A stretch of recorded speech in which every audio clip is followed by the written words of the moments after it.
According to MIT, students using ChatGPT for writing experienced a nearly 50% decline in neural connectivity, with 83% unable to recall a single sentence from their own AI-assisted essay. And it's nearly half of all students now use chatbots for schoolwork. 65% of high schoolers say AI is destroying their critical thinking, raising the question, has ChatGPT removed an entire generation's ability to think for themselves? That's one of the main issues with AI. AI has gotten so advanced that people tend to overestimate its capabilities. And when people see something that's capable, you should not be surprised when people start experimenting with that capability, making the AI take on tasks that are just straight up unnecessary. While the launch of ChatGPT has undoubtedly changed nearly every facet of our lives, with 10% of the entire global population now using it, the fact of the matter is that it arrived at a time when the nation's education system was already in severe decline, with 40% of Gen Alpha lacking basic reading skills, and 61% not even knowing the difference between an even and odd number. And while you would hope that parents or other adults could help reinforce learning outside the classroom, the reality is that 54% of American adults read below a 6th grade level. If I had to guess why 54% of Americans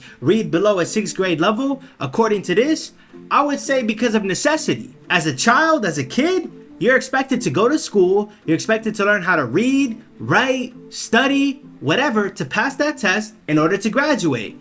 And if you don't go through those procedures, if you don't follow through, there's disciplinary action taken on you. As an adult, we don't have that.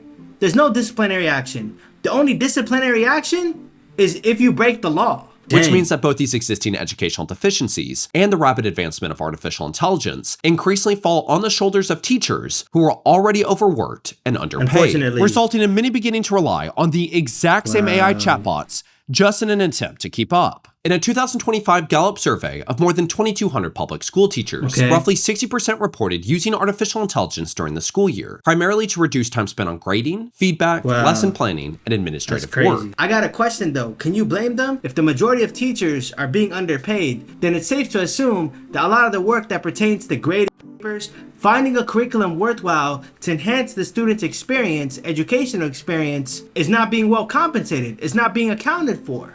So you shouldn't blame the teachers resorting to AI to shortcut the process. I'd actually put the blame on the person employing them, not compensating them well enough to do those actual tasks. Because had they been compensated well, I could guarantee you they wouldn't be using AI. However, K-12 pilot programs found that AI grading systems frequently applied inconsistent scoring standards, deducted points for criteria not included in the rubric, and often penalized students who actually completed the assignments themselves, highlighting the unfortunate reality where education is increasingly becoming a system where AI generates the assignment, students use ChatGPT to complete the assignment, and teachers use AI to grade the assignment. That's what I really hate about AI, is that it deprives you from gaining the experience and the lessons learned from whatever it is you're supposed to be doing. If you have a test and you know the answers to all that test due to AI, you're gonna ace the test. The problem is the whole point of that test is to challenge what you know. And the most saddest part is that they're young children. They don't know, man. They don't know any better. The schools need to start enforcing something on the mobile phones. From the moment they walk into the school,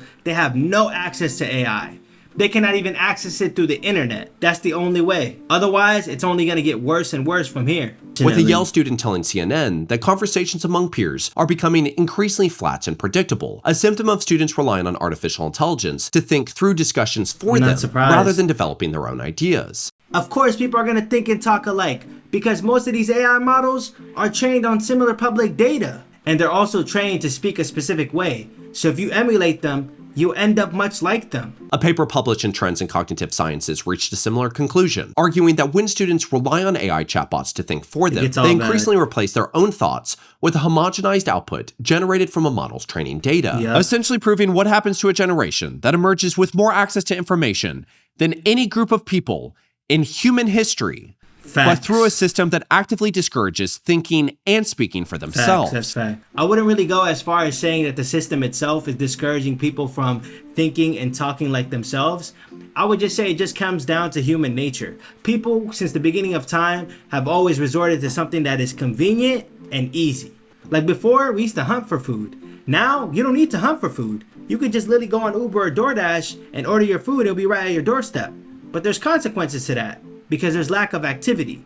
And maybe that's probably the reason why obesity is the way that it is. And with AI, just apply that to critical thinking. Apply that to people being like, yo, why do I need to do all this research? Or why do I need to think about this and that? The AI can just automate the procedure for me. And there's consequences to that as well.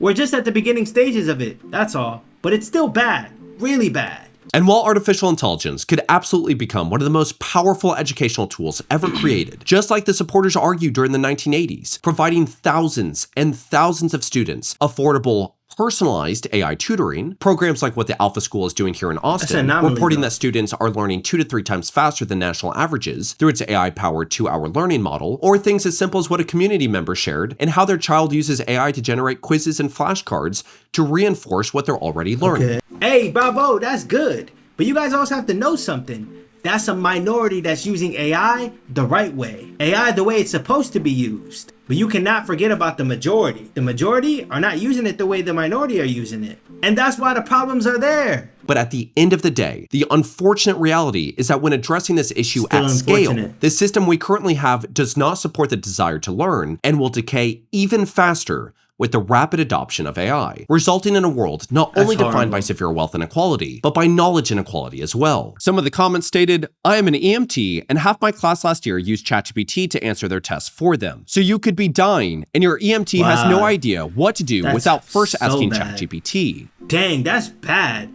If I'm on a stretcher and I'm on my last breath and EMT doesn't know what to do with me unless they resort to ChatGPT for the answers, I'm sorry, man. We have failed as people. I just gotta be the first one to say it. They literally went to school for this and they have no idea what's going on. Oh, I know why. Because they were using ChatGPT in school. Wow. I'm really starting to know what the consequences are. Damn, man. Laying in a stretcher and your EMT doesn't know what to do with you unless they ask ChatGPT? Oh, man. Because you have to think about who benefits from a misaligned incentive or from the misaligned system that we're participating in. CEOs. Do you think the powers that be want a tight-knit community that has the desire to learn and the knowledge and skill set to make a better tomorrow, or a bunch of individuals that lack the ability to think for themselves, have no ability to communicate or organize, and have a homogenized hive mindset based off of AI prompts? Dang. It's very obvious the answer. This system isn't just going to get better. So we need to start having the desire to learn and the desire to communicate and the ability to think for ourselves. If we do that, we can create a better tomorrow. I think that there just needs to be regulations and some sort of restrictions applied to AI that is used in certain industries. And those restrictions have to be applied soon because AI is going to continue to become more advanced, especially if the producer themselves is reluctant to slow down the advancement of AI. But I don't know what y'all got to say, so I'm gonna leave it to y'all. Just let me know in the comments your opinion about all this. But until then, I love y'all, man. Peace and love. I'll see y'all next time.